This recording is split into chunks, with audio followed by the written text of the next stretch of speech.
Bonjour à tous, bienvenue dans ce nouveau podcast Parlons Football et on va parler un petit peu de la déclaration complètement lunaire de James Rodriguez. Donc pour vous mettre un petit peu dans le contexte, James Rodriguez est passé dans l'émission El Chiringuito, donc une émission qui est diffusée en Espagne, une émission qui est vachement connue aussi pour des scènes assez grotesques, quoi, hein. C'est une émission plus à but humoristique, en tout cas moi c'est un peu comme ça que je la vois.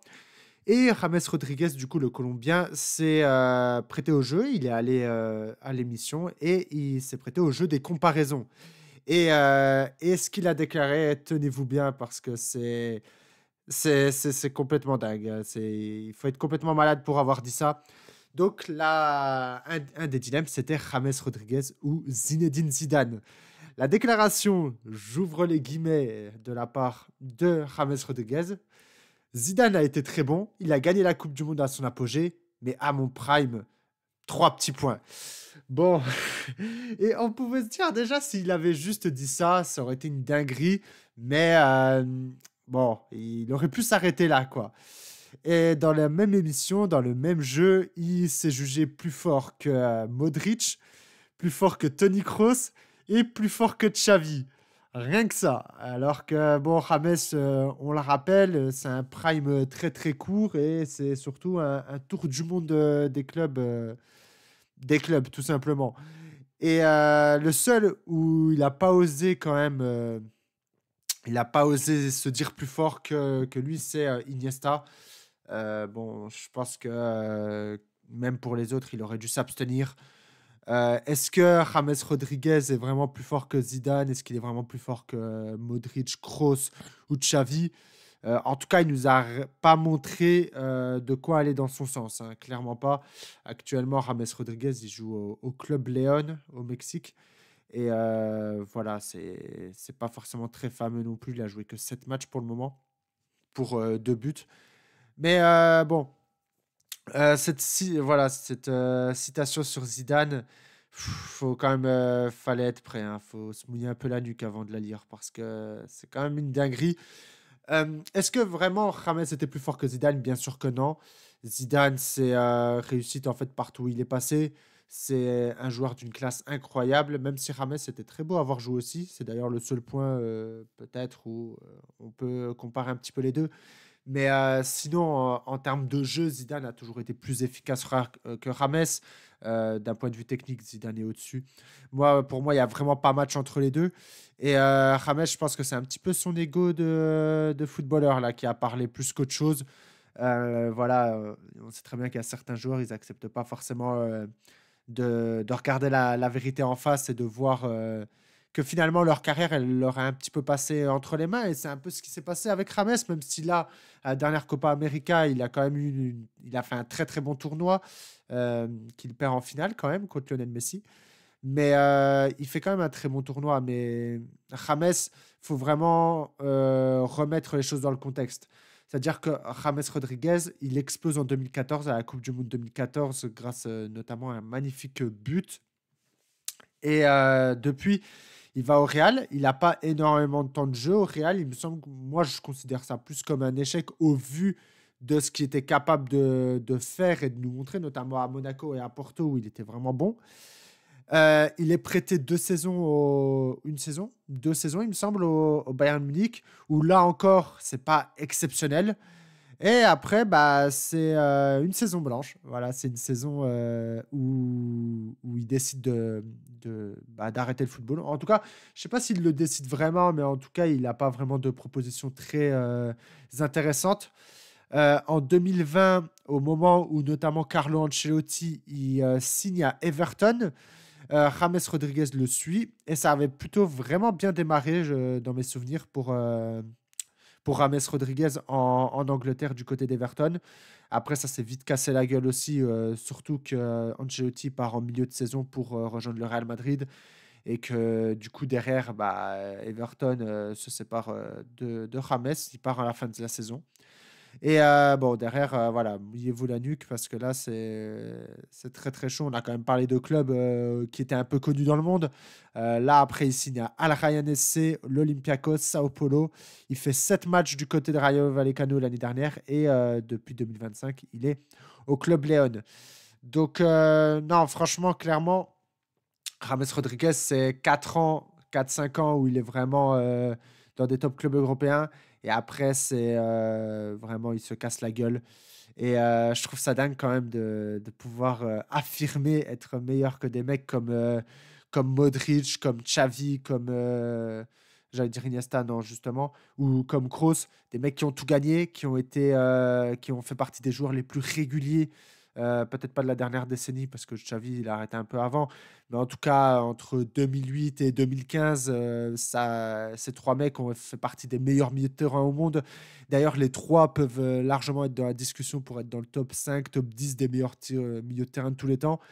Et James Rodriguez, qui a un très maigre palmarès, hein, il doit avoir une Ligue des Champions quand même avec le Real, mais il doit peut-être en avoir deux même. Peut-être 2014. Non, 2014, il vient après. Donc, il a sûrement 2016 dans son palmarès, mais il est absolument pas un élément majeur de 2016. Il a délogé personne au milieu de terrain. Un mec comme Isco, par exemple, s'est beaucoup plus imposé à la suite. Donc, ouais, non, franchement, je trouve que c'est une dinguerie. Et ça fait partie un petit peu de ces éternels espoirs, quoi. Ces joueurs qu'on aurait vus beaucoup plus haut. Parce que James Rodriguez, c'était un joueur qui était vraiment très beau à voir jouer, qui était très classe et qui était très technique. C'était un numéro 10, pas à l'ancienne, mais un numéro 10 de son temps, hein. Et, euh, et c'était un joueur que, techniquement, en tout cas, il avait les qualités pour aller plus haut. Maintenant, ce qui a toujours pêché chez beaucoup de joueurs comme ça, c'est comme chez les Ben Arfa, c'est comme chez les Balotelli, c'est le mental. C'est un joueur, je pense, qui a mal digéré tout le succès qu'il a connu très vite, parce qu'au final, il a vu sa carrière et peut-être même sa vie s'accélérer en l'espace de 2 ans, hein, entre 2013, 2015, au moment où il pète avec Porto et au moment où il signe au Real. Je pense que toute cette période, elle s'est accélérée. Et derrière, le succès a dû lui monter très certainement à la tête. Mais là, il est tombé sur la tête pour affirmer quelque chose comme ça. Ce que je trouve d'encore plus incroyable, c'est qu'il y a quand même des gens sur les réseaux, sous le post où il a dit ça, qui sont d'accord avec lui. Franchement, très sincèrement, James Rodriguez, c'est un joueur que j'ai vraiment kiffé quand il était forcément en 2014-2015, Coupe du Monde, sa qualité de frappe, sa qualité de dribble, sa qualité de contrôle. C'était incroyable ces contrôles. Mais ça n'a jamais été un joueur où je me suis dit, ouais, ce mec-là, c'est top 10 meilleur milieu de tous les temps.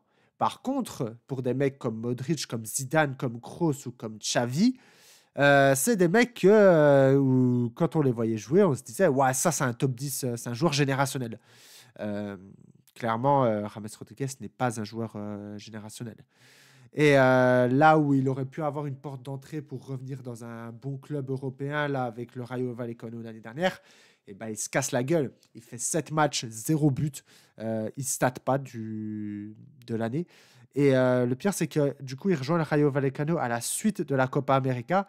Et il y avait ouais, une petite hype quand même qui s'est créée, hein, mine de rien. Parce on aurait pu voir en fait quelque chose de beaucoup plus grand que ça. Et voilà, il y a toutes les romances du football qui auraient pu se créer derrière. Imaginez, il revient en Europe, il fait une super saison avec Vallecano, il tape un autre club, un autre grand club européen, il a une dernière chance et waouh, il emporte la Ligue des Champions. Enfin, toute une romance qui aurait pu se créer autour de ça. La romance, quand on a vu ses premières apparitions avec le avec le Vallecano, moi je les ai pas regardés en live, hein. Je ne regarde pas le Rayo Vallecano en live, mais par contre j'ai regardé les résumés. On a très vite compris que ça allait pas se passer comme ça, hein. Ça a été très difficile, notamment physiquement. Il n'a jamais été au niveau physiquement, je trouve, pendant ces mois au Rayo Vallecano. Et c'est pas pour rien qu'aujourd'hui, il joue au Club Léon et que même il a galéré à trouver un club à la suite de ça. Donc, non, franchement, Après, voilà, El Chiringuito, c'est aussi connu pour être une émission comme ça. C'est une émission où les invités, les journalistes, ils disent beaucoup de dingueries. Et certaines, elles percent plus que d'autres parce que là, pour le coup, bah, Rames, il est quand même connu. Et bon, c'est vrai qu'il savait que ça allait faire parler, je pense, hein. Faut pas être fou. Mais en tout cas, j'ose espérer qu'il n'est pas dans le déni au point de croire ce qu'il est en train de raconter. Parce qu'il n'est absolument pas dans cette classe de joueurs. Malgré que c'était un très beau joueur, encore une fois, hein. Mais il fait pas partie du gratin mondial. C'est pas un joueur générationnel. Et c'est un joueur qu'on va s'en souvenir comme un joueur qui a fait des éclats, certes, mais qui n'aura jamais été à ce top, top, top, top niveau. Et en tout cas, pas longtemps, tout simplement. Maintenant, le seul joueur où il n'a pas osé dire qu'il était meilleur que lui, c'est Andrés Iniesta. Et ce qui est quand même marrant parce que c'est un joueur qui a notamment beaucoup joué au Real.